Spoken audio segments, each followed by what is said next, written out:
অনেকদিন পরে হাতে মেহেন্দি দিলাম। এই শেষ কবে মেহেন্দি দিছিলাম তাও মনে নেই। তো অনেকদিন পরে বাড়িতে গেছি, তো সবাই মিলে মেহেন্দি দিলাম। অনেক ইচ্ছা করছিল মেহেন্দি দেওয়ার জন্য। তো যেই বলা সেই কাজ, আমি আর আমার ছোট ভাবি চলে গেলাম রাস্তার পাশে একটা মেহেন্দি গাছ আছে আমাদের, সেখান থেকে পাতা পেরে তারপরে শিলপাটায় বেটে আমরা হাতে মেহেন্দি দেবো আজকে। তো প্রায় দিতাম আমার বোন, আমরা সবাই মেহেন্দি পেরে গাছ থেকে তারপরে শিলপাটায় বেটে হাতে মেহেন্দি দিতাম। আর এখন তো তেমন দেওয়াই হয় না, বিশেষ করে ঈদের আগের দিন বেশি দেওয়া হতো, সবাই মিলে হাতে মেহেন্দি দিতাম। ঈদের আগের দিন সবাই মেহেন্দি পেরে তারপরে হাতে মেহেন্দি দিতাম। এখন তো বাজারে কত ধরনের মেহেন্দি পাওয়া যায়, আর এগুলো তো আর কেউ খোঁজই করে না, সবাই কিনা মেহেন্দি হাতে দেয় এখন। তো সাথে আমার চাচিও আছে, পাশের বাসার এক চাচি আর আমার ভাবিরা সবাই মিলে মেহেন্দির পাতাগুলো ছিঁড়ে দিয়েছিল। তাই কটাই হয়ে যাবে, এগুলো বাঁচলে অনেকখানি হবে। তো পাতা নিয়ে বাসায় যাওয়ার সময় দেখি রাস্তার পাশে একটা পেয়ারা গাছ, মানে আগে পেয়ারায় পাতিলাম না, আর এখন পেয়ারা সবগুলো পচে যাচ্ছে ভিতরে পোকে। 2 দিন বৃষ্টি হয়ে বৃষ্টিতে পেয়ারার ভিতরে পানি ঢুকে সব পেয়ারা বতি হওয়ার আগে সব পোকে খেয়ে যাচ্ছে। তো এগুলো আমি কয়েকটা বাইছে বাইছে নিয়ে আসছিলাম আর জিম দিয়ে দিতেলাম। জিম তো পেয়ারা অনেক পছন্দ করে। আর এখানে হচ্ছে আমার ভাবি পাতাগুলো বেটে দিতেছিল। তো দুপুরে তো আমি চাল বাড়ছি, আমার হাতে অনেক ব্যথা করছিল, তো ভাবিরে বলছিলাম তুমি বেটে দাও। আমরা সবাই মিলে ভাগ করে বাড়তে চাইছিলাম সবাই মিলে, তো ভাবি বলছে যে না থাক, আমি একজন হাত লাগাইছি, তো আমি বাইটে দিতে, কারোর আর হাত লাগাতে হবে না। তো ভাবি সবকিছু বাইটে দিতেছিল। একটা জিনিস খেয়াল করছেন, পাতা বাড়তে বাড়তে পাতার কালারই চেঞ্জ হয়ে গেছে, এখন তো একবারে পাল্টে গেছে সবুজ। তো পাতা থেকে মেহেন্দি বাটা হয়ে গেছে, তো এখন আমরা সবাই মিলে হাতে দিয়ে নিবার। এই জায়গায় হচ্ছে আমি হাতে দিয়ে নিচ্ছিলাম, আর আমার ভাবি হচ্ছে ক্যামেরা ধরে রাখছিল। তো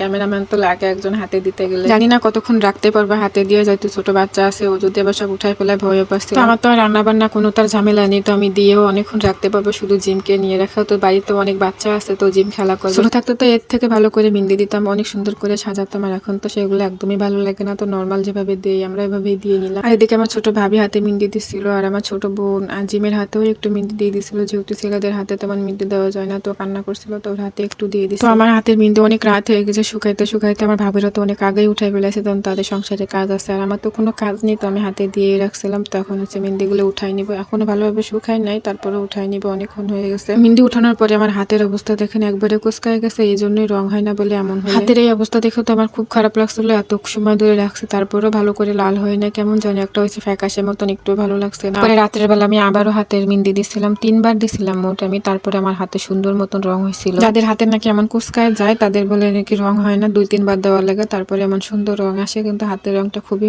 সুন্দর হয়েছিল, কিন্তু আমার নখটা এখনো ভালো মতন হয় না। 3বার দেওয়ার পরে আমার হাতে এমন সুন্দর রং আসছে। এই কালারটা কিন্তু অনেকদিন ধরে থাকবে, যেমন ধরেন বাজারের কেনা মেহেন্দি দিলে বেশি দিন থাকে না। তো আজকের ভিডিওটা এখানেই শেষ করছি, আল্লাহ হাফেজ।